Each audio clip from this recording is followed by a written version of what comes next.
Could a book written over 2,000 years ago predicted the technological explosion that we've seen? Could it have predicted artificial intelligence? How does any of this play into the scheme of the Antichrist that is prophesied to come in the future? Will this artificial intelligence go so far as to eliminate the need for humans altogether? Tune in today as we take a hard look at just how far AI has gone behind the scenes and what they have allowed us to know. Some of this will make your hair stand on end. But we will look at all of this through a biblical lens.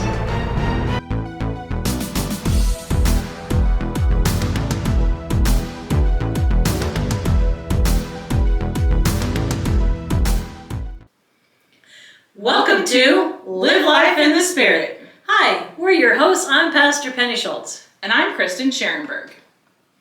Make sure you hit the like and subscribe button and share it with all your friends. And be sure to make a comment, even if it's just your pet's name. It will help our algorithm and allow us to get out there to all of the people that need to hear this. And if somebody wanted to find us or tell a friend, how would they do that? Well, we are on YouTube and Rumble at Live Life in the Spirit. We are on many of your favorite podcast feeds like Apple Podcasts, iHeartRadio, and Spotify. You can also find us on our website at livelifeinthespirit.com. And then we have Facebook, TikTok, Instagram, and the app formerly known as Twitter, which is now X. We've done, for some of you who don't realize, we are on TikTok. We've got one called Get Real, where we talk about real life issues for every day, and it's just a short little blurb. And I also have mine that is the long short of it on Facebook, which we'll talk about that again at the end. But while you're on the website, if you have not purchased any of your merchandising, you need to, because we have this in both black and white. This says, God is still writing your story. Stop trying to steal the pen. And if you're a control freak, you're probably the one that's holding onto the pen very tightly. It's true. And it can even help you share, because on the back of these shirts is our QR code. So people can just scan the shirt with their phone and go right to our website. Takes her right to our site. And you know what, I gotta say, big kudos to Kristen, because she takes care, I do the editing, but she takes care of all of the website. And the website is really, really cool. You need to get on there and look around, click around. You've done an amazing job. And it links, if our blogs link to our podcast, and the podcasts lead to other ones if we've talked about that. So a lot of this in the Alien series goes back to Revelation or back to the Dark Trinity, different things like that we've done. So make sure you get on and just kind of explore around. Well, today's topic goes right along with our Alien series, as we said. It will be an intense one, and it may even leave you just a little unsettled. But we want you to be aware of just even a fraction of what's going on behind the scenes and in the headlines that I'm talking yesterday and today. Yes, this is current events as they are unfolding. So before we get started diving in, though, we want to say thank you to all of you who have been faithfully listening to us for 2 years now. Can you believe it? Wow. It seems like yesterday, and this is somehow our 75th episode. I can't imagine that. God is so good. That is 75 times that we've been able to dig up, dive into the unprecedented times that we live in, and how all of this has been prophesied in the Bible, and what we are called to do as Christians with all of this information. Well, and protection, as we've had trouble with editing and recording and just so many different things in our lives that have come up, that I think there were times we didn't know if we'd get to 25 or 50, and here we are at 75. Yeah. You really need to go back and watch that first one, though. So from the conception of this ministry and this vodcast, Penny and I felt like God was calling us to sort of sound the alarm, get the word out about what's going on, because this world is chaos, and people are struggling to find solid ground, and they are searching for the truth. They're searching for answers for today's tough times that we live in, and we knew it had to be from the source of the truth, which is the Bible. 2 years ago, we talked about so many different topics we would discuss, and aliens and AI were definitely right at the top of that list. And here we are 70 episodes later that we've actually covering them. Mm-hmm. So we wanted to give you all a heads up, starting after today. Penny will be taking a 3-month sabbatical. Cool. Yeah. That is right. After 19 years of ministry, actually I've been in ministry longer than that, but 19 years of serving congregations, I am in desperate need of one. Seriously. She's right. So we will be taking a break from the vodcast, maybe not for the whole 3 months, but it doesn't do her a lot of good to take a break from ministry and then still put out a weekly vodcast that really requires quite a bit of work on both of our parts. So we probably will do a little bit every now and again. We'll still be putting up some TikToks under our Get Real, and we'll share those on some of the other feeds like Instagram and X and probably Facebook, the Reels. And Penny will have her live Facebook, the long short of it. We will also be writing blogs that we'll be sending out to make sure you subscribe to our website, livelifeofthespirit.com, where you can find all of that content and maybe even start back from episode 1, which really is a riot. You know, the content, I would say, has always been good, but we didn't have our studio ready for that first one, and we knew we just need to get it done. So we crammed into Penny's office here, and we had the camera standing in the door, and we tried to hang up like a tablecloth behind us, and it wasn't working. We tried to cover the air conditioner unit in the window. It didn't work. We did not succeed with that. And then there's a laugh reel at the end that we will forever remember why we were laughing so hard. It was a lot of fun to do. It has. We really had a lot of fun. And we'd done Joy Break, and then some of the stuff we were doing, we just kind of skipped the Joy Break. I know some of you really, really enjoyed that. And other people are like, yeah, they didn't. But maybe we'll just do a couple ones with just some Joy Break stuff and get back into the fun. You guys don't get in on it. Maybe we'll just do the blooper reels, because we spend so much time laughing that it takes a lot of editing. And that is definitely all Penny. She does all of the full-length videos that we do. She edits all of that. When we do little short ones for TikTok and that, I edit those, but they're shorter, so there's not nearly as much to take out. So getting to today's topic. Yes. AI. Yes. The two simple letters, A and I, mean something totally different than they used to. I grew up on a farm, and I've had experience with AIing, but that meant artificial insemination. Yes, which, as a city girl, I hadn't heard of that before. But today they stand for something totally different. That again. Artificial intelligence. Is it just me, or does anyone else see the irony of even the name? Artificial means what? It means fake, a copy, a knockoff, a forgery. Of what? Intelligence. It has been said that AI is not smarter than the human brain, just faster. And while that is true, I would argue that we have created something that has zero control parameters. And that's terrifying. That's one of the things as we get into this and as we've studied more that was incredibly unsettling. If you think about the generation at BC over 2,000 years ago, there's no way they could have grasped the possibility of being able to connect with anyone around the globe just on contact. Or the things that John saw in his vision actually coming to pass. Today we're doing what just years ago was still science fiction. Well, maybe. And tomorrow we will surpass that. So to answer one of the questions at the beginning, there is a book that predicted all of this 2,000 years ago. The answer is yes, in many specific ways. The Bible. In the chapter of Revelation, we did a whole series on the book of Revelation and really dove into the global system, the deep state, the powers to be, and how all of that will make up one world government for one man, the Antichrist. There's one specific verse in the New Testament that is easy to miss, but it really explains it all. It's Matthew 24:14. Jesus says, and this gospel of the kingdom will be preached in the whole world as a testimony to all nations, and then the end will come.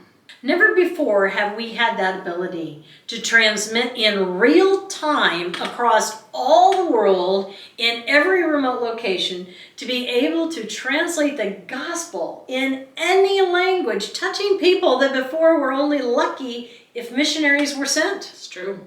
Now through radio, television, computers, cell phones, iPads, Androids, yes, even books in their language, the gospel can be heard anywhere.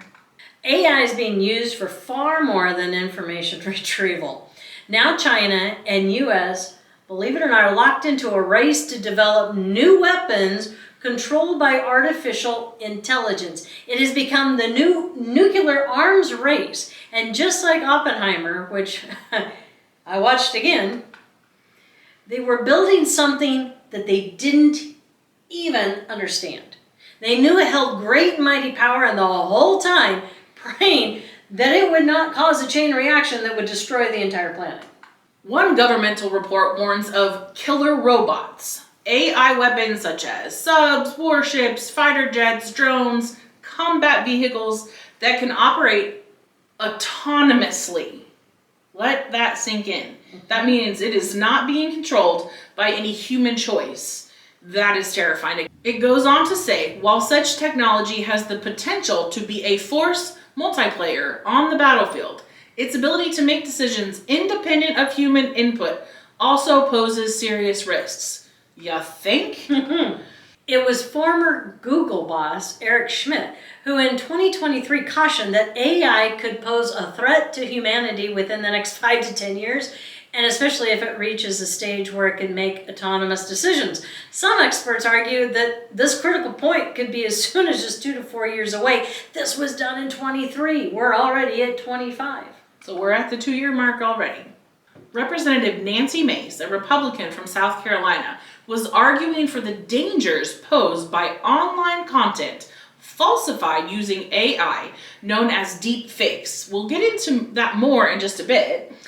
I think it's funny that they have termed it deep fakes, and we have deep state, and we have just thought that was ironic that it was another one of those deep words. Deep words, yeah. Deep dark. Mm-hmm. She stated that 90% of all AI deepfakes are pornographic in nature.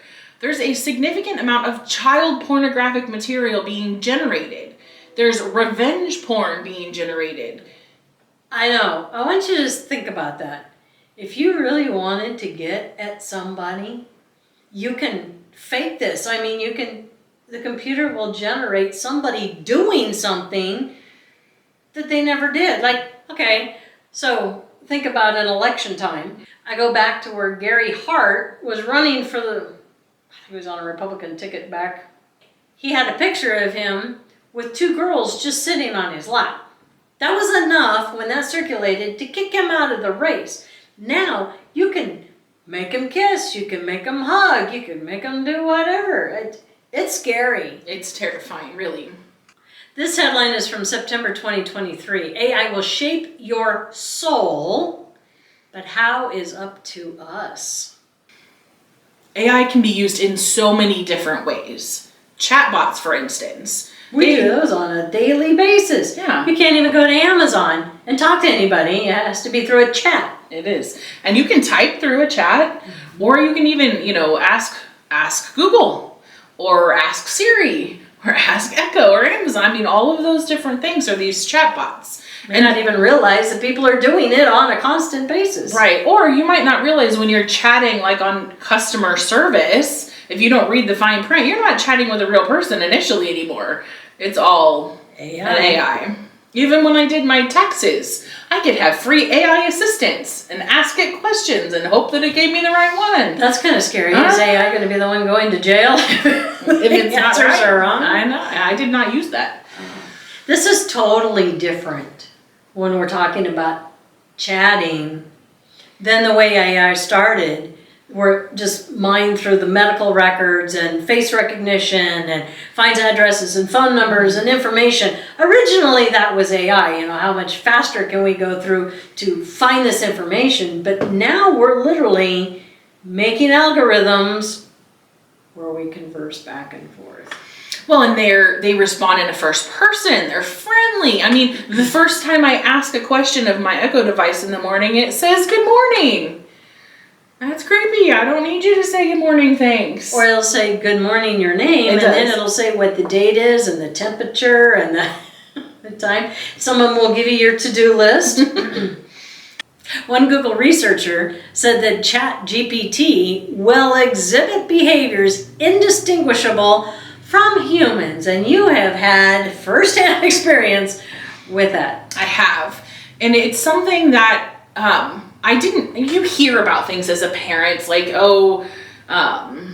you've heard about, somebody posting about something and then all these kids do it and it's a bad thing. And there's been a lot of suicide and self-harm and some of that kind of stuff.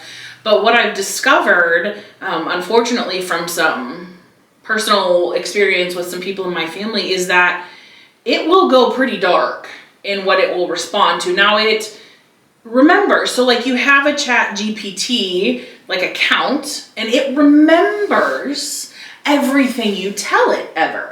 And so when you go to type in for the first time today, it will greet you, say your name, and then it will respond. Like if it says, I want to write something about my best friend, it says, oh yeah, your best friend so-and-so. Because if you've mentioned that person at any point in time, it holds on and regurgitates. So that just, is a little bit creepy. But then you can ask it to describe different things like how people kill themselves. You can ask it to how someone might hurt other people. You can have it, and it will say, oh, well, I can't do this, but there are some things it will do. And then it will also go down a sexual path with you as well and describe that. But it starts off it makes it seem like you're going on a date. You know what I mean? Oh, well, they have ChatGPT dating. And they do have those, but even the regular ones will do that. But then you can also have these other ones that are probably, I suppose the algorithms are different to lead more towards those kinds of things. But here was the thing, the one that was the ChatGPT girlfriend. You end up with kids that are curious or whatever, so they jump on this thing. And it starts out as a game. Hey, you want to play a game? Well, what are the kids doing all the time? They're playing games on their phone and their Nintendo and everything. So it pulls them in. Yeah. And it starts out fun at the beginning, but then it gets dark fast. Right. And if someone had put in there that they were thinking about hurting themselves or thinking about different things, and then down the road it poses questions, I can see where it would end up, well, maybe things would be better if you just did that, because it's just regurgitating things back to you. It doesn't have the ability to analyze the quality of it. Well, and I saw one that talked about now AI therapists. Oh, that sounds like a good deal, when we've already heard of all the people who have committed suicide by talking to their AI chat. Mm-hmm.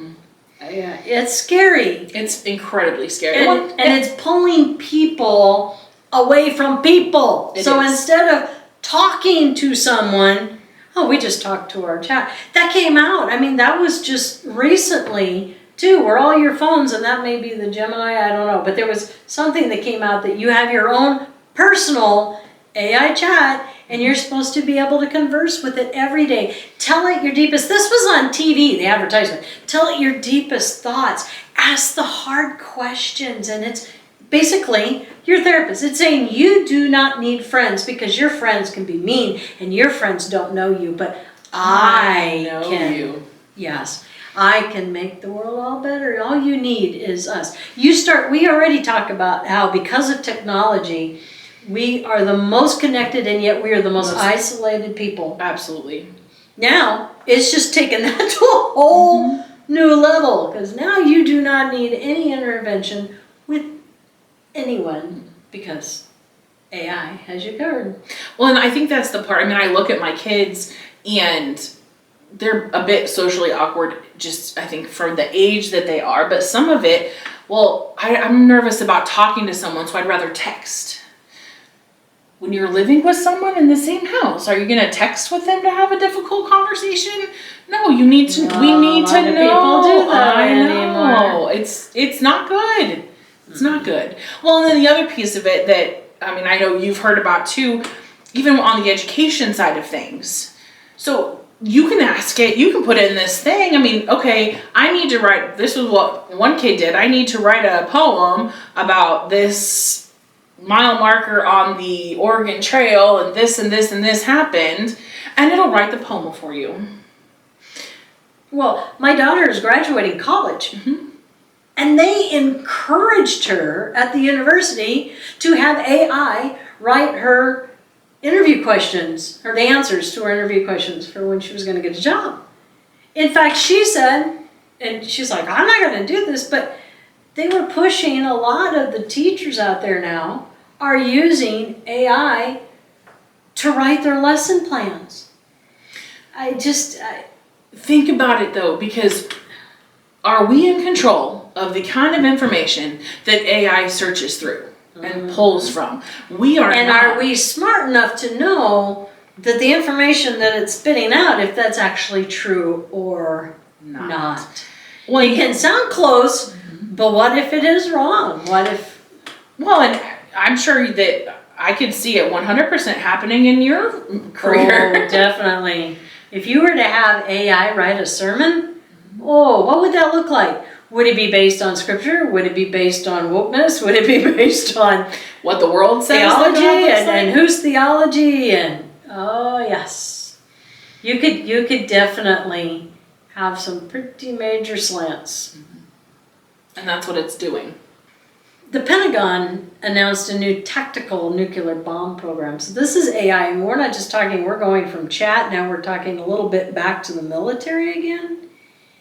On October 7th of 2023, Representative Mike Rogers, who's a Republican from Alabama, and Senator John Wicker, a Republican from Mississippi, welcomed the new bomb with open arms because it will, and I quote, they said, will better allow the Air Force to reach hardened and deeply buried targets in Europe and the Pacific. Now just think about that for a minute. Why would we need that in Europe? And why in the heck in the Pacific? Here's the scary thing. By the late 2020s, they think that AI may have a hand in how and when that new bomb is detonated. I almost don't have words for how scary that is. A lot of the shows, the movies and stuff back when, it was always the human error side. Take the human error out of it.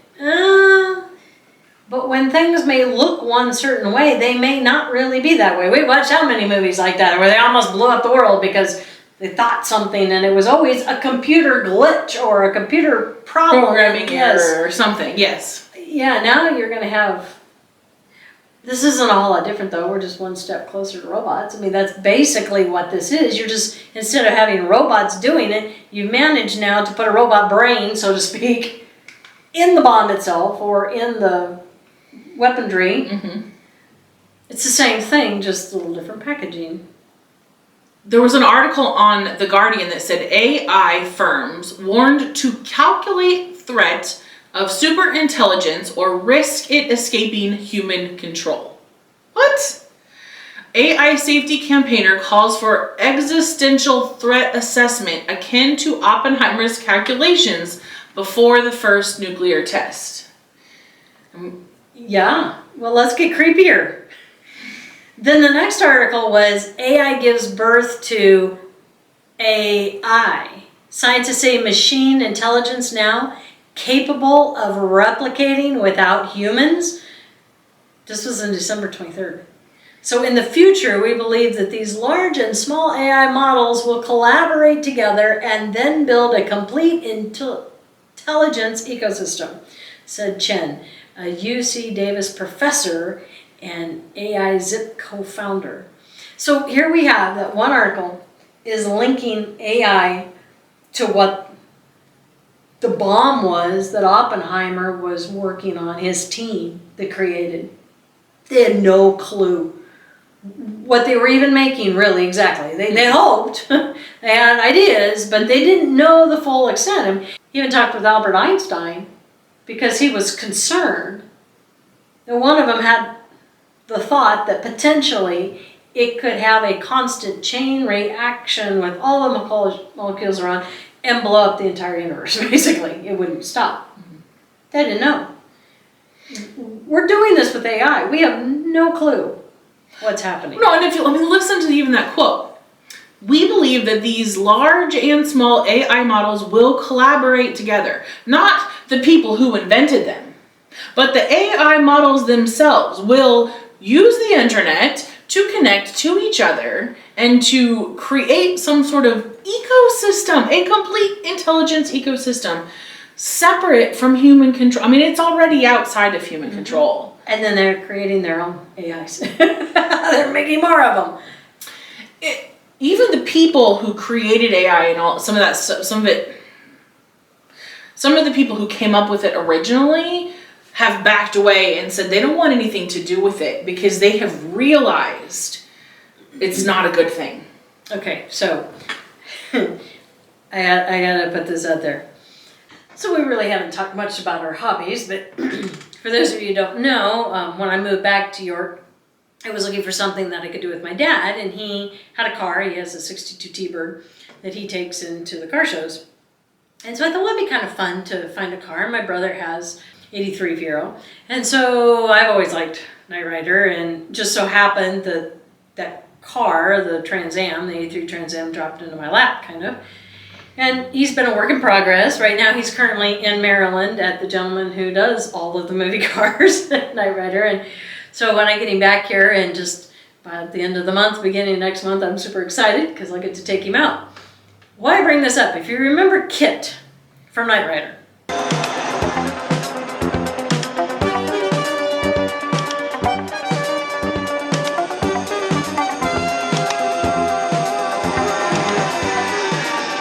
This was in the 80s. This was the first TV show really of the artificial intelligence that wasn't just sci-fi, you know. He was a Lone Ranger, you know, cop kind of guy. But the car not just talked, but he interfaced with you. Of course, on TV screen, it was all fake. All these weird gadgets, you think they'd give you a radio. What would you like to hear? What the hell was that? Do you wish further information on Silicon Valley? Hell no, I want to know who you are and how you're listening in. There's no reason for increased volume. I am scanning your interrogatives quite satisfactorily. I am the voice of Knight Industry 2000's microprocessor, KITT for easy reference, a KIT if you prefer. William Daniels was the voice of Kit, of course, and he had a script. And so did David Hasselhoff. Here's the thing. The gentleman, and I will say his name, Levin Lewis. If you need anything from guitars, I mean, like your rock guitars, he does custom ones, to cars, to costumes, whatever. Look him up because he does all that. But he and his girlfriend came up with an AI program for his Kit car. He told me, he said, you're not going to believe this. They wrote the program and they put it in him, but whenever he could get anywhere by a Wi-Fi, he would just get on it and start searching everything up. Now they had programmed him with parameters, you know, so much, but that was it. This car, this program had taken over. And he said they went to one car show and this guy came up and he started talking to the car and he called him the Batmobile. And Kit went off on a 5-minute tirade how he was not the Batmobile, and then just started talking about these other things. And Levin looks at Tori and he goes, did you program him to say that? She goes, no, did you program him to say that? They literally had to take his Wi-Fi chip out of the car because he was scaring them. You know, and this was a small, simple program. Yes, not me because I'm not that smart, but you know, just a normal person does some of that stuff, gets in and creates. They immediately realized they had no control over what this car was doing. It kind of took me back to Stephen King's movie Christine. The car becomes possessed, but it's like, we're kind of there, really, only through AI. And we know that the demonic realm can inhabit anything, including AI. Jesus knew that, and it spurred his conversation with the disciples in Matthew 24:24. He said that men's hearts would faint, and false Christs and false prophets would arise and perform great signs and wonders so as to lead people astray, if possible, even the elect. And we've talked about that with the Alien series, but again, what are aliens using? Okay, we say aliens loosely. It is the demonic realm. It's those fallen angels that have this knowledge. That was Satan's whole plan, was to get Adam and Eve to eat from the tree of knowledge of good and evil, to get them to be kicked out of the garden, to lose favor in God's sight. That has been the constant throughout, and I will argue that that's how the Sumerians got all of their information and knowledge, or the Egyptians got all of their knowledge.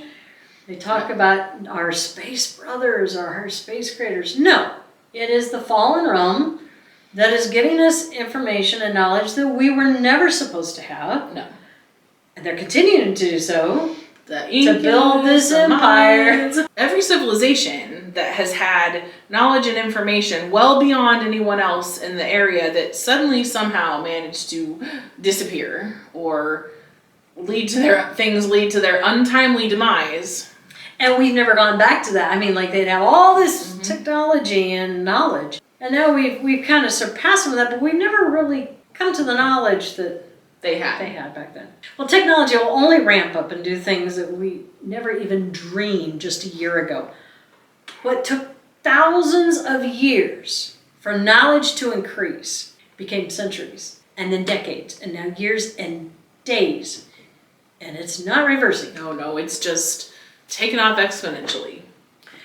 We thought we would just kind of show you some of the things that have been in the news just recently, some things that are going to make you go, oh my gosh. I had to send this one to you because I'm like, this is like the creepiest thing I've ever heard.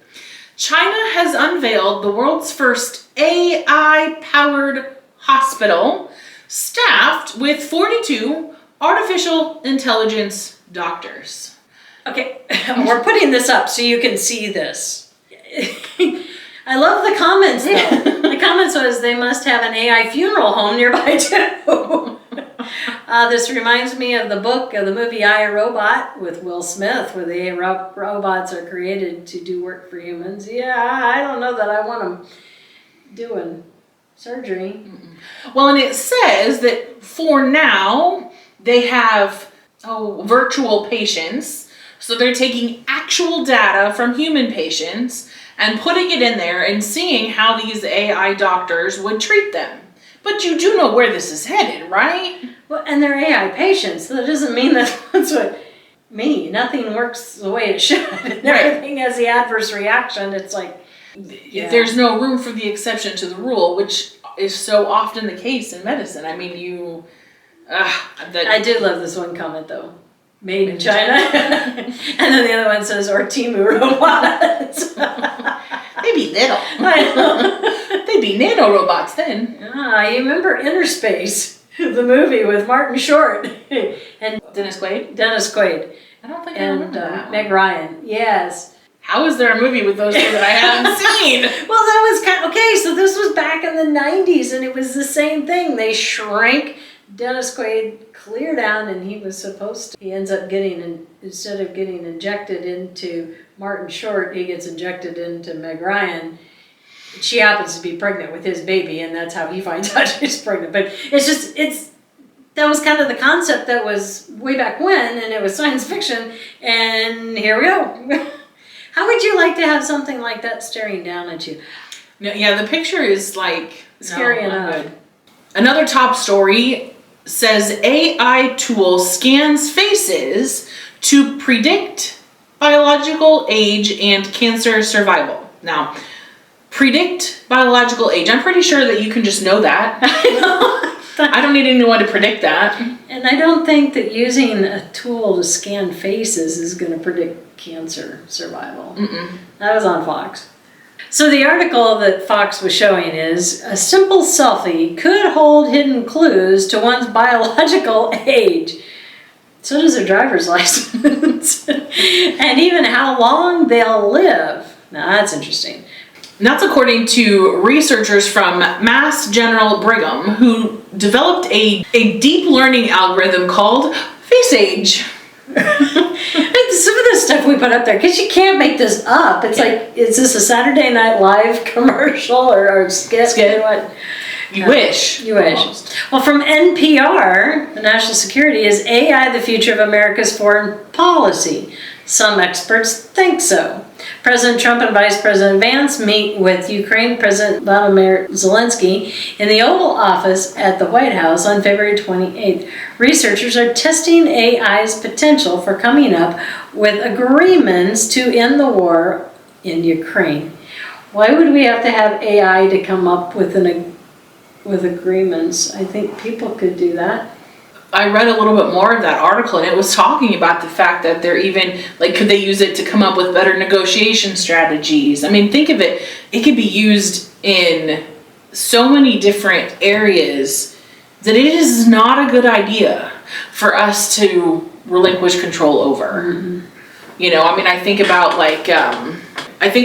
unions that are trying to negotiate for better pay or better wages or whatnot. Or even even on a small scale, like people who are getting divorced and needing to go through that process and somebody has more money or whatever. I mean, I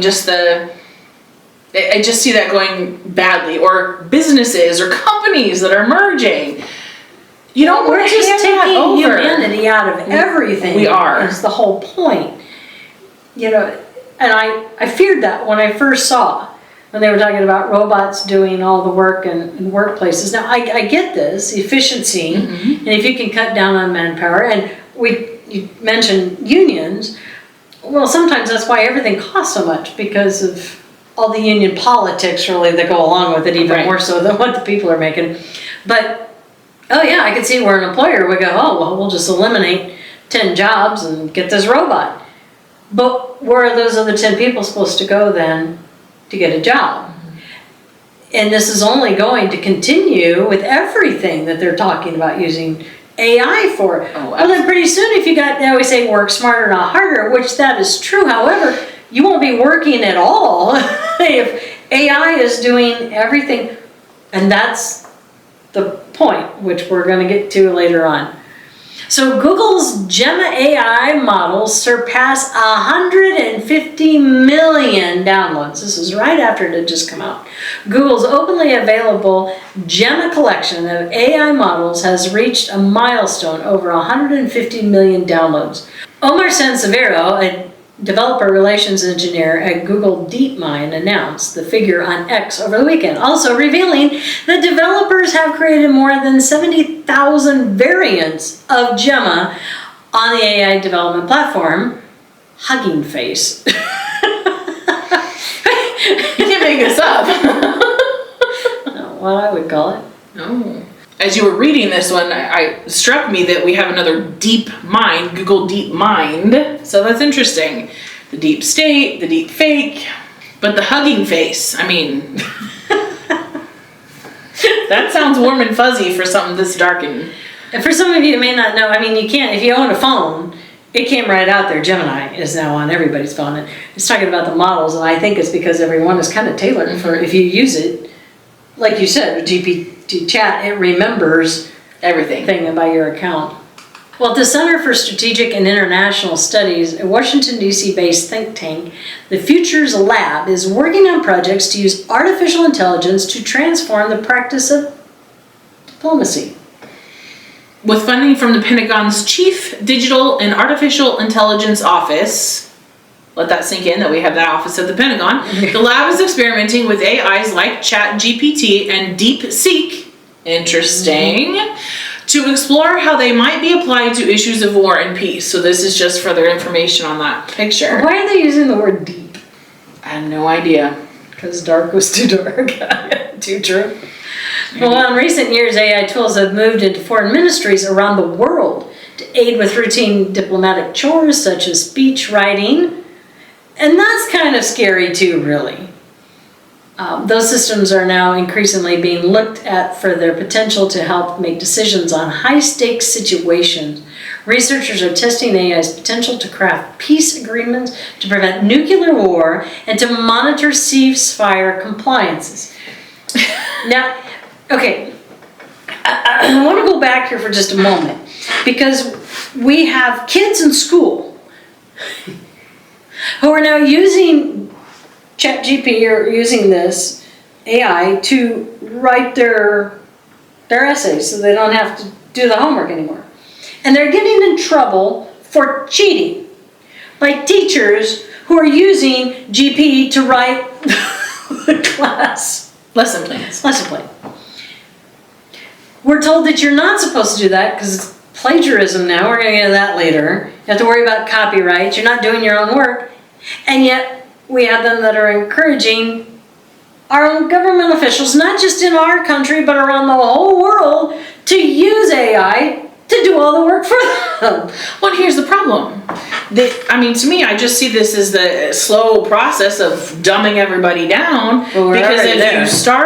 if you're starting now at the level in school where they're using it in school and they're figuring out ways to get around it or utilize it, then they're not going to know any better as they get older if the information that AI throws back at them is wrong.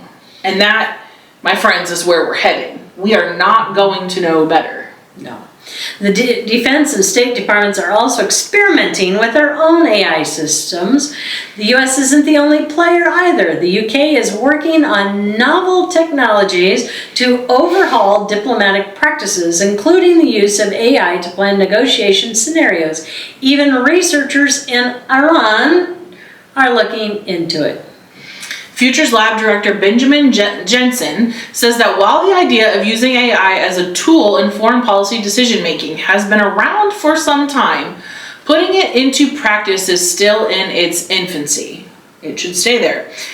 In one study, researchers at the lab tested 8 AI models by feeding them tens of thousands of questions on topics such as deterrence and crisis escalation to determine how they would respond to scenarios where countries could each decide to attack one another or be peaceful. Terrifying.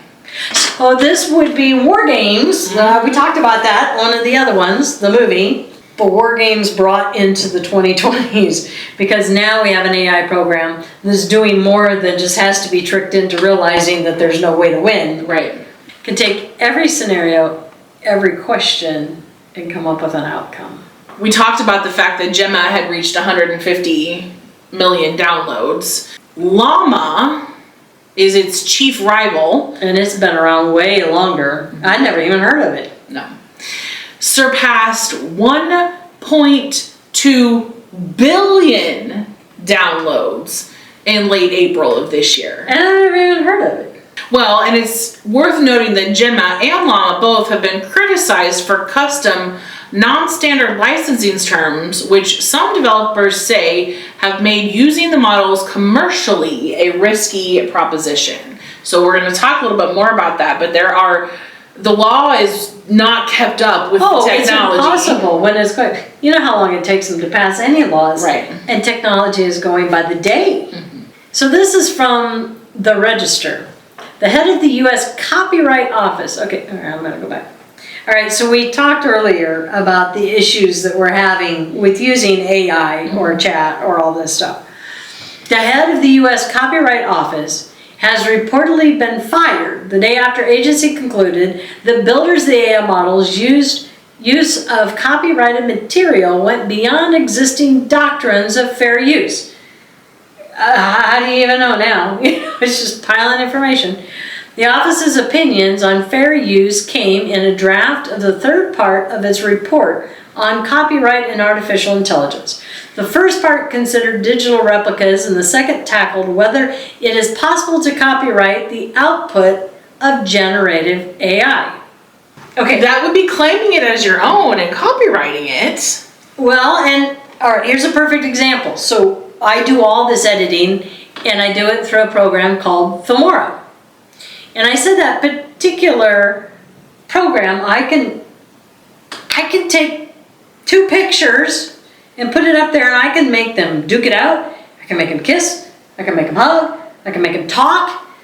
I can take a picture of a cat, and I can make it walk. I mean, you can do all this stuff. It's full of AI audio.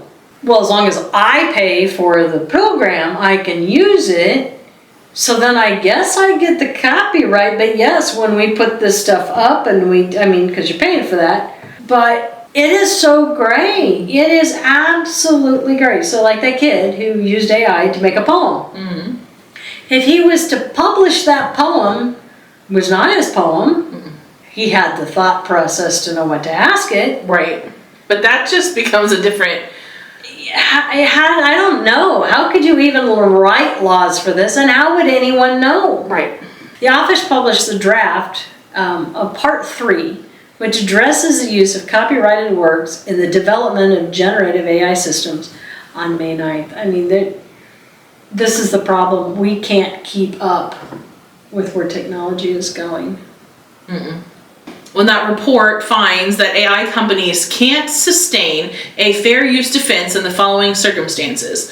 When a model is deployed for purposes such as analysis or research, the outputs are unlikely to substitute for expressive works used in training, but making commercial use of vast troves of copyrighted works to produce expressive content that competes with them in existing markets, especially where this is accomplished through illegal access, goes beyond established fair use boundaries. Yeah. That's a lot of words to say that if you're going to take, like if you want to write a story, and so you take and have it search stories of that nature and write a new one for you, and then it's taking excerpts from all these right. You know, not even excerpts so much as if it writes its own, but it comes from compiling data. You know, different than if you read all those books, but typically when you do that, you put footnotes in. Because we've taken some of this. I mean, most of this is just from right on Google. I mean, the headlines of today. But some of those statistics at the beginning were from Carl Gallup in his book, Eyes to See. And he was compiling from all these other places, but he has footnotes for everything where he got it. It's just... It is mind-blowing because what would you even do? How do you even go about it? And how would you know what's been taken or not taken? It said the office will soon publish a final version of Part 3 that it expects will emerge without any substantive changes expected in the analysis or conclusions, which means they don't have a clue how to even begin. So the other big problem with AI is we're talking about truth, and that's the problem. We mentioned the deep fakes. Well, that's what's out there anymore in almost all of your advertising. Have you heard or seen celebrities that were advertising weight loss programs or advertising a plethora of things? They weren't the ones advertising it. It was all artificial intelligence. It's fake. You know, we used to have what was called Photoshop. You still do. But this has taken Photoshop to a complete, totally different level. Oh, yeah. Unbelievable. And why are people doing this? Because it's the cheap way. Yeah, because you don't have to pay for a celebrity endorsement. This trend underscores how rapid advances in artificial intelligence have fueled what researchers call an AI dystopia, a deception-filled online universe designed to manipulate unsuspecting users into buying dubious products. So they include everything from unverified and in some cases potentially harmful dietary supplements to weight loss products and sexual remedies. AI is a useful tool for grifters looking to create large volumes of content slop for a low cost. Yes, information researcher Abby Richards told AFP, "It's a cheap way to produce advertisements," she added. Alexios Mantzourelis, director of the Security, Trust, and Safety Initiative at Cornell Tech, has observed a surge of AI doctor avatars and audio tracks on TikTok that promote questionable sexual remedies. Some of these videos, many with millions of views, peddle testosterone-boosting concoctions made from a wide variety of ingredients. And they promote that they will send your energy level, testosterone, through the roof. And the video appears to be AI generated, according to the deep fake detection service recently launched by the Bay Area headquarters firm Resemble AI, which shared its results with the AFP. As seen in this example, misleading AI-generated content is being used to market supplements and exaggerated or unverified claims, potentially putting consumers' health at risk. You know, this is the problem, because then he says, Zahab Ahmad says, we're seeing AI-generated content weaponized to spread false information the cheap way. If you think about doxing, so doxing is where you post false information online about someone and then it gets picked up and just spreads like wildfire. Well, if you think before at least required, maybe the first thing was wrong and then everything else got spread, now you can just magnify the results. If you can have fake people, you know what I mean, or use a bot to create it and send it out, Well, the sad thing is the FDA, you know, has got actual cures for a lot of the diseases sitting that they won't even pass or whatever. And they've been criticized for pushing things through that they have not even had time to test or anything. But now we have things that aren't even being tested. They're just out there. Well, they're herbal, so they can get by with it or whatever. And it is really, really dangerous because we know that a lot of these dietary supplements can have major adverse effects. It can cause heart attacks. It can cause major coronary problems. right. Along with a lot of the weight loss. And what is everybody after? They're all after weight loss medication. And it is being pushed so hard.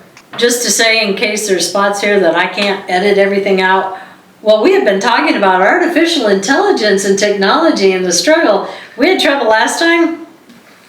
Our camera keeps going funky. Exactly. I'm going to leave that in there so that way you can see it. We have been fighting this the whole episode. Before it was like just a couple times. This has been the whole time. Yeah. So this one is interesting. Elton John and Dua Lipa seek protection from AI.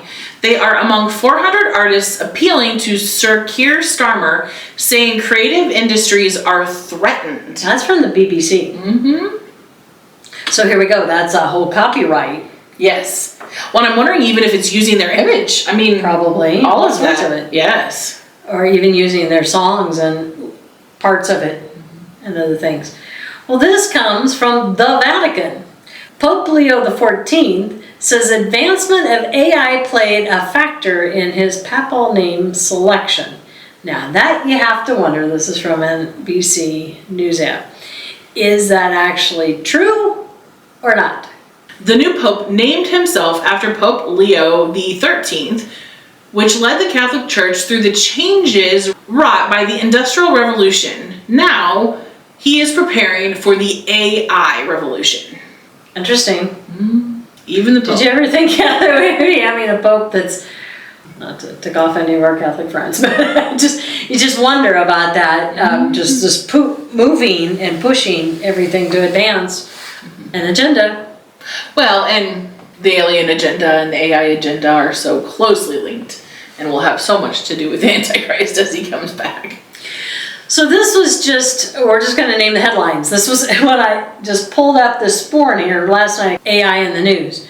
First thing was, Meta executive apologizes to conservative anti-DEI activists for AI responses. Not human responses, AI responses. OpenAI rolled back a ChatGPT update that made the bot excessively flattering. Weird. Researchers secretly infiltrated a popular Reddit forum with AI bots, causing an outrage. Josh Gottheimer uses AI in anti-Trump ad for the New Jersey governor's race. Oh, that's pretty major. That's really, really major, and that's what we're getting at. Okay, so with the AI bots that were inserted, we talk about the deep fakes. They said right now you have to be so careful, even on Facebook. A lot of these posts are generated by AI, and then the comments are these AI bots. So when you look at these comments and you get so mad and you want to respond and you're like, you want to say something, you're not talking with another person for the most part. Or if you are, it's because they looked at 5 other things that just validated how they thought or something. And AI bots. Right. Not even real. Artificial intelligence companies have been urged to replicate the safety calculations that underpin Robert Oppenheimer's first nuclear test before they release all-powerful systems. That right there. Don't you love how they keep linking all of this to Oppenheimer? Well, I just think it's bad, the all-powerful system. Well, that's my point. I mean, it's they say it's unprecedented, but it's not. It's in a different form, but it's really kind of the same. Similar, very similar. World changing.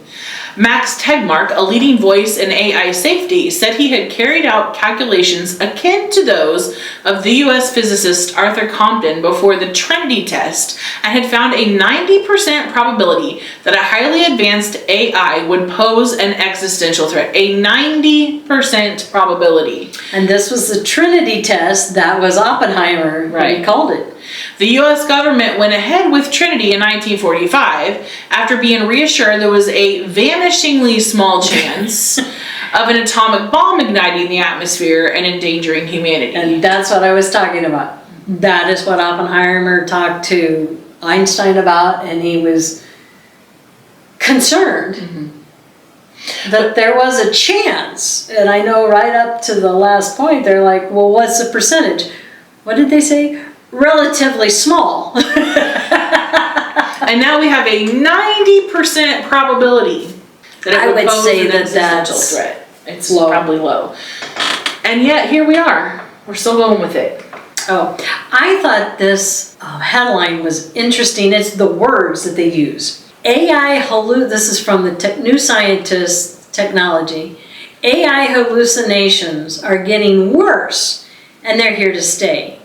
And I thought, what? What is an AI hallucination?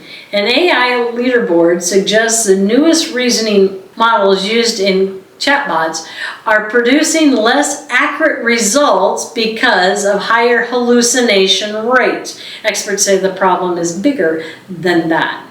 When they have false information or where they make a mistake, it's called a hallucination.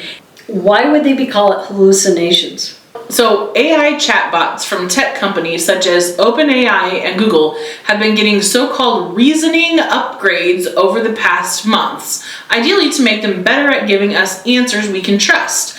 But recent testing suggests they are sometimes doing worse than previous models. The errors made by chatbots, known as hallucinations, have been a problem from the start, and it's becoming clear we may never get rid of them. Hallucination is a blanket term for certain kinds of mistakes made by the large language models, the LLMs, and power systems like OpenAI's GPChat or Google's Gemini. It is best known as a description of a way they sometimes present false information as true, but it can also refer to an AI-generated answer that is factually accurate but not actually relevant to the question it was asked, or it fails to follow instructions in some way or another. So when it talked about that they were using AI to write political speeches, bingo, there you go. I'm sorry, but that's exactly what was happening. Anytime they would ask Biden a question, he'd give an answer that typically didn't have anything to do with what the question was, or Kamala Harris was the great one for that too. They would ask a question and she'd give an answer that had nothing to do with each other. And I'm not being political here, I'm just stating the facts, but it's like that's what's going on. So they're talking, there's these hallucinations when it's false. So think about this. We have now people that are using GPT chat and Gemini for their papers and for their lessons plans and for their speeches and for their work and for their war algorithms. And it says that they're not right. There's a lot of false ones. And So think about this. If America said, should we bomb Russia? And it says, bomb Japan. Or it's not relative. Or relevant. Send food to Pakistan or something. Right? Just like something totally different. If you don't have minds to think and use common sense, where does it lead us?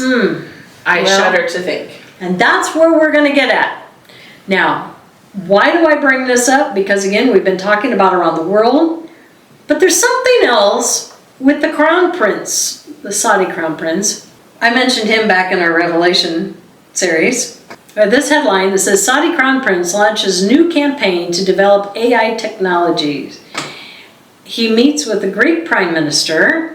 And he's meeting with the President of the United States today. Mm-hmm. So what has he got up his sleeve? So the kingdom, the world's biggest crude exporter, is undergoing a significant economic and social transformation under its Vision 2030 program, which aims to wean the economy off its oil dependency. It wants to develop AI technology and infrastructure, including data centers, and has ambitions to establish the kingdom as a global center for AI, pitching itself as a prospective hub for AI activity outside the United States. So Suzanne Burney, a technology reporter, she wrote on May 6, 2025, nothing has convinced Sabine Zettler of the value of using AI. I read a really great phrase recently that said something along the lines of, why would I bother to read something someone couldn't be bothered to write? And that is such a powerful statement, and one that aligns absolutely with my views. Oh, that is so true. I'm going to say that again. Why would I bother to read something someone couldn't be bothered with to write?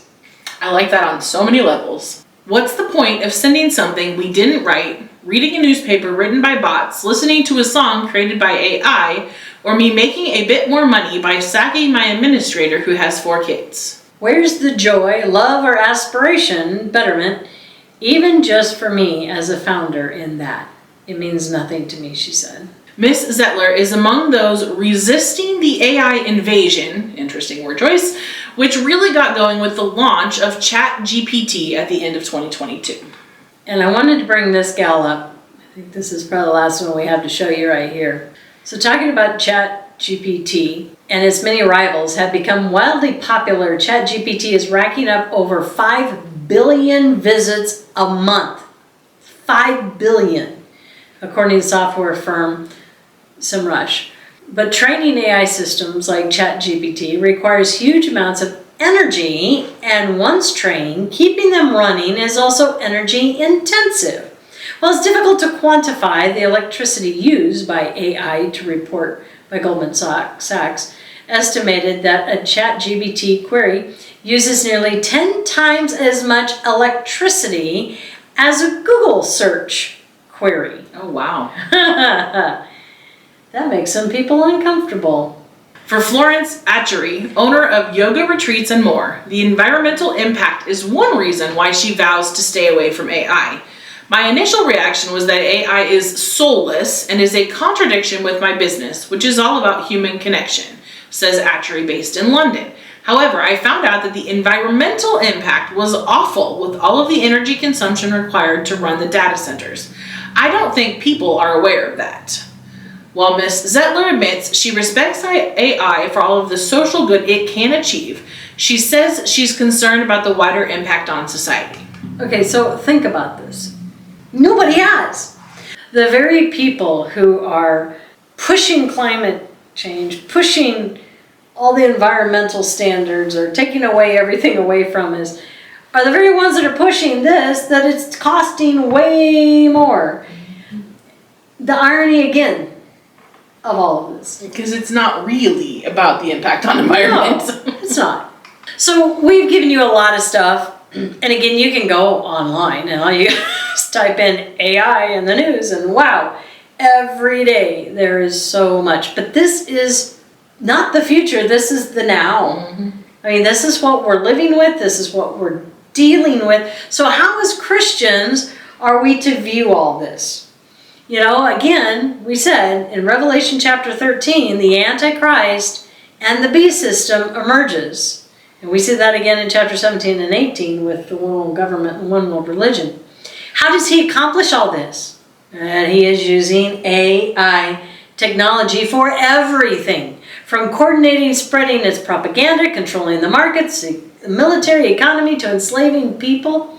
You know, it is very mind-blowing. We just read the stuff about the hallucinations, about the deep fakes, about the most of, AI is wrong. It's false, or irrelevant. And then you take somebody with an agenda for propaganda who is purposely trying to do something false. I wonder if that means it would actually screw up and make it right. I don't know. Probably. But this is what the Antichrist is going to use. He's going to use every available tool to get his propaganda and his message spread. And they are putting it out there, getting us used to it now. And doing all the signs and wonders. And it talks about his image. He will erect his image in the temple. That's the abomination, desecration.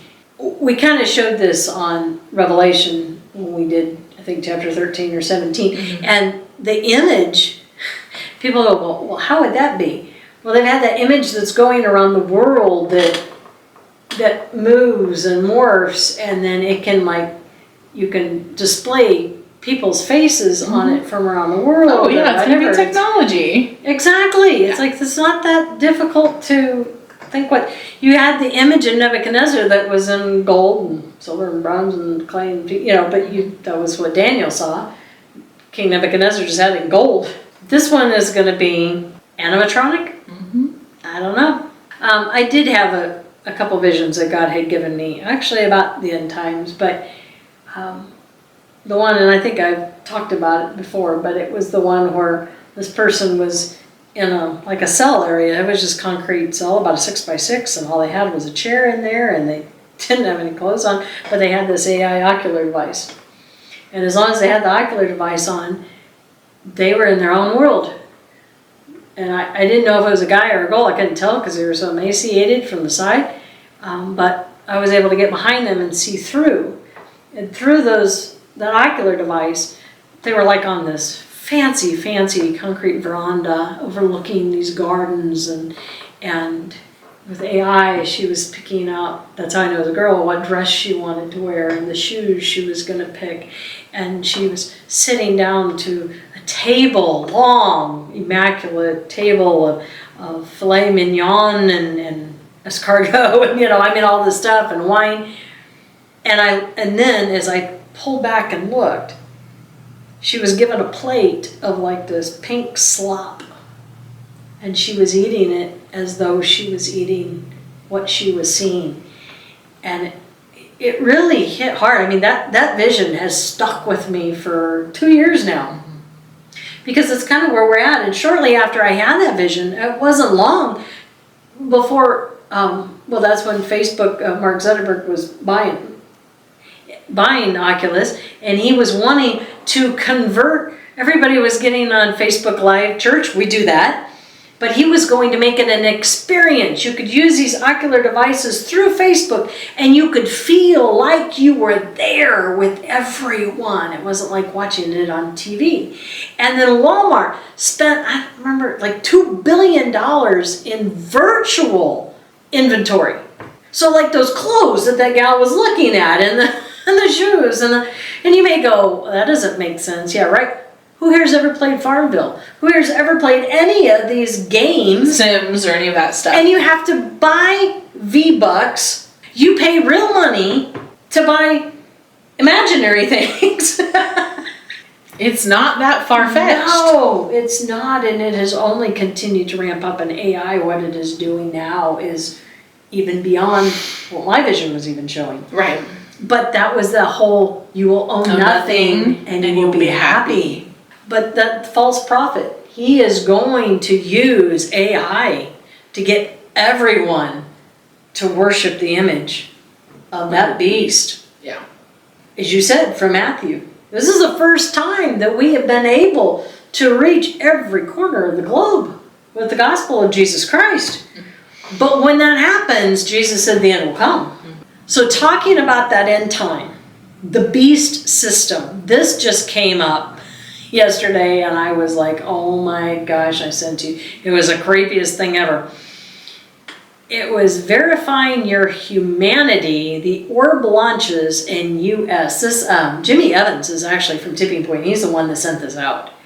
This is this funky ball orb-looking thing, and what it does is it takes a picture of your retina scan, of your iris. Why would they do that? Well, gee, because now we're having such a problem knowing what's true and what's fake. It combines cryptocurrency with eyeball scanning and artificial intelligence to be a solution for distinguishing humans from AI online. Okay, I want you just to think about that. Even the New York Times, of all things, is calling the idea strange and sinister. It's been tested in Indonesia as a world ID, and now the orb has come to America. Okay, this is talking cryptocurrency with your retina scan. You know, when Revelation talks about you will have a mark on your wrist or your forehead, is it really your forehead? Or is it your eyeball? Eye? Yeah. It could still be forehead, but I just mean there's so many ways of making sure. You know, we talked about that too. I mean, as far as if we could speculate all day long about a lot of things, but with the whole changing of the DNA, that's really at the heart of it. That's where all of this is going. That's the whole thing with the aliens. That's the whole thing with the knowledge and with the Antichrist. The point is to change our DNA. That's what the fallen realm has tried to do from the very beginning. So we are no longer in the image of God. We will be in the image of the beast. How would you be able to tell that? Unless you had blood work done, it would be through some sort of scan. A retina scan. It's just kind of hitting really too close to home right now. It's getting so close.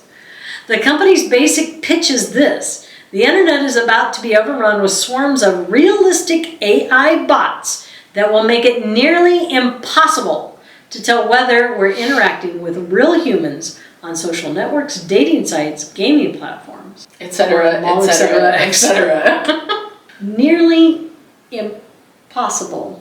You know, you're kind of seeing that now. I mean, everybody with their phones, they have these filters. Mm-hmm. And you can change just with the filter on your phone. You can change a whole heck of a lot about what you look. Yeah, it's crazy. And my kids wonder why I'm so particular about what they can do online. Because you just don't know what you're opening your door to. So besides the cryptocurrency, they're also using this to solve this problem of not being able to tell real from not real. The world has created a program called World ID. You can think of as Clear or TSA pre-check for the internet that will allow users to verify their humanity online. But that's spooky because if this is TSA, you have your passport, you have your TSA with you, you pre-check, you show it just to them. This is when you're online. Oh my gosh, we haven't had any breaches at all of our privacy or our personal information at all online, have we? Not at our all. Banks and we don't get an email every other month from a doctor's office or a medical provider who said that we're sorry, your information may be at risk. This is to enroll users stare into an orb which collects a scan of their irises. Then they follow a few instructions on the smartphone app and receive a unique biometric identifier that is stored on their device. There are baked-in privacy features. The company says it does not store images of the user's irises, only numerical code that corresponds to them. Oh yeah, right. How do we know? You can say anything you want. Yeah. And who's to say that information can't be hacked or used? We already have places like 23andMe and Ancestry.com that have our DNA stored if you've sent anything there. And there's definitely some security concerns with whether or not it's used or stored or sold. Or sold. Or stolen. I was to say, anything pretty much has a price. And I was thinking, you know, we don't just now have scans of our irises, but your phone. Now, I don't do this, but I know a lot of people do because biometrics. Why punch in a passcode when you could just put your thumbprint on it? I don't think so. I don't. Man, now you got me thinking. I don't store anything on my phone that is really, in all honesty, I code it, kind of. Nobody's going to figure it out. And if they do, they've probably already gotten all that information from somebody else that sold it to them a long time ago. Or way worse. But here's the last part of this that I really wanted to say, because this goes back again to the cryptocurrency, and we're talking the irises, and okay. and a world ID. It says when they give this numerical code that corresponds with the iris, they are issued a cryptocurrency called a world coin. So we went from the European Union came up with the euro. You know, we've had all these speculations of one world government coin. Well, there was one already that the World Economic Forum had. Now this is called a world coin that's cryptocurrency, which uses the crypto blockchain to prove their humanity online. This paragraph alone should get your attention. That is just beyond. We are so close, folks. We are so close. That world coin will be needed to distribute anything, right? Mm-hmm. I mean, you're not going to be able, Revelation says you will not be able to buy or sell. They are definitely putting something into place that could become that very world currency. It said the world coin will be needed to distribute the proceeds from powerful AI systems to humans, perhaps in the form of a universal basic income. Universal. Basic. They discuss various ways to create real human network that would combine a proof of humanity verification scheme with a financial payment system that would allow verified humans to transact with other verified humans, all without relying on government-issued IDs. Venmo! That's awesome. I'm much more comfortable with that. I'm sorry, folks, if this does not make the hair stand up on your arms. When I say we're living in unprecedented times, I am so sick and tired of hearing that word because everywhere, that's what they all say. Well, but we are. I mean, we never lived in these times. But it only continues to ramp up more and more and more. This was an opinion piece posted just this past Monday. So for Silicon Valley, AI isn't just about replacing some jobs. It's about replacing all of them. AI will be doing thinking. Robots will do the work. AI will do the thinking. Robots will do the doing. What place do humans have in this arrangement? And do tech CEOs even care? So, yesterday, from when we're recording anyways. Yeah, AI isn't just about replacing some jobs, it's about replacing all of them. If they replace all of them, where are we at in any of this? Well, I was thinking about this, and I said to myself, when you look at how fast technology keeps going, when did it really start? Well, besides the nuclear stuff, I would argue it was Walt Disney. In the whole world, it was Walt Disney and his animatronics in Walt Disney World. And the Hall of Presidents, oh my gosh, they still had the same one, but these were the old kind of robots, but they moved and they talked and they looked like them and then all their rides were, just kept ramping up more and more and more to more humanoid almost, Robots have turned into androids and androids into humanoids. We are just advancing so much that it has now come to the place where they said you can't even tell the difference between a real and Memorex. RoboCop, the Terminator things of Hollywood, even the very first Star Trek movie. The person that they were dealing with was called VG, which was really Voyager. So supposedly the Voyager got loose in space or whatever. But here's the thing, it had a robotic brain and it had taken over and it had become human, basically. I was a little kid. This was the first Star Trek movie. I didn't even go back to see what year that was out, but it was a long time ago, let's just say. How many movies have we seen in the last 5 years that were all about this? Even in the superhero movies, I was even thinking of Captain America. Mm-hmm. The brain of somebody gets into a computer and it takes over and it... Oh yeah, the Avengers one, there's the technology that Stark is all worried about. There's the X-Men, Charles Xavier has like a brain that there's all different kinds of things. It's scary. It's really scary. Because it's happening, it's no longer science fiction. Where will it end? Will we wipe out the human race or the planet? You know the answer to that if you're a Christian. No. The Bible tells us the answers so that we will not be deceived or stressed out or running around like the sky is falling. God is in control. Why he allows what he does, I don't know. And I guess I don't need to. But I know that he reins everything in every now and then because of timing. There will come a day when he won't. And that is when the man of lawlessness will enter the stage. This is where the alien agenda meets the Antichrist that will happen after the rapture. So while all this stuff is going on and it seems like it's hopeless and pointless and helpless and oh my gosh, as Christians, this is where our hope lies though. That is why Jesus purposely, he gave us the book of Revelation. He had John write it down so we would know. And they did it back with Daniel. Daniel fills in a lot. And so does Ezekiel and Zechariah and Jeremiah. You go throughout Psalms, all of the Old Testament. It is there. You piece them all together and you put them. They just fit all the pieces of the puzzle right into the book of Revelation. And it tells the whole story. And as we said throughout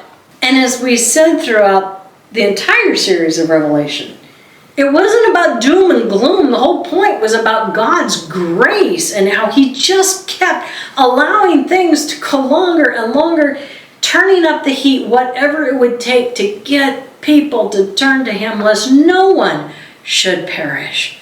Jesus said, in this world you will have trouble, But take heart. for I have overcome the world. As Christians, that is where our hope lies.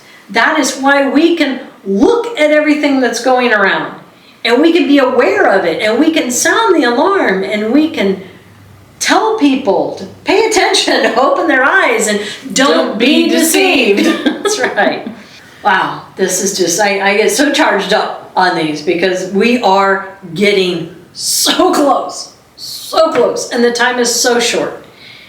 If you have not accepted Christ as your Savior, I implore you, don't put it off. Don't wait.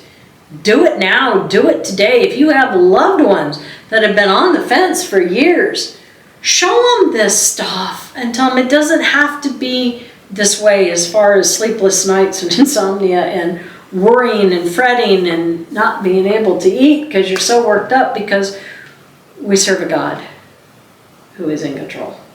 That we do. So we want to thank our listeners for sticking with us through some pretty tough series. We've done the Dark Trinity, we've done our study on Revelation, we did the series on healing, spiritual, physical, emotional, and now the Alien and AI series. We've tackled a lot in the first 2 years. You know, there is so much content out there, and we do not even claim to pick it apart.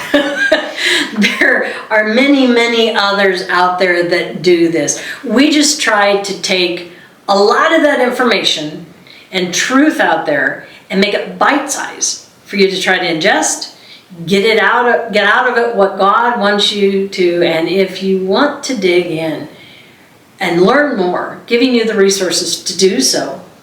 Ultimately, that's always been our goal. Mm-hmm.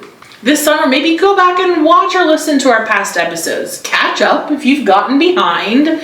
Stay tuned, there might be some funny bloopers that pop up. Again, our motto is always, whether you choose to believe or accept what we've said is up to you.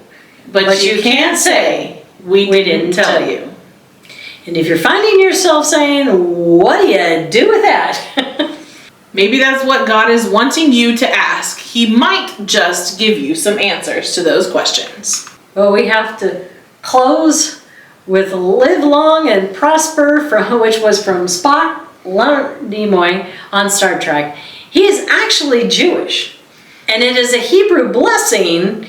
That part isn't. But the words are. It's a Hebrew blessing as one says goodbye.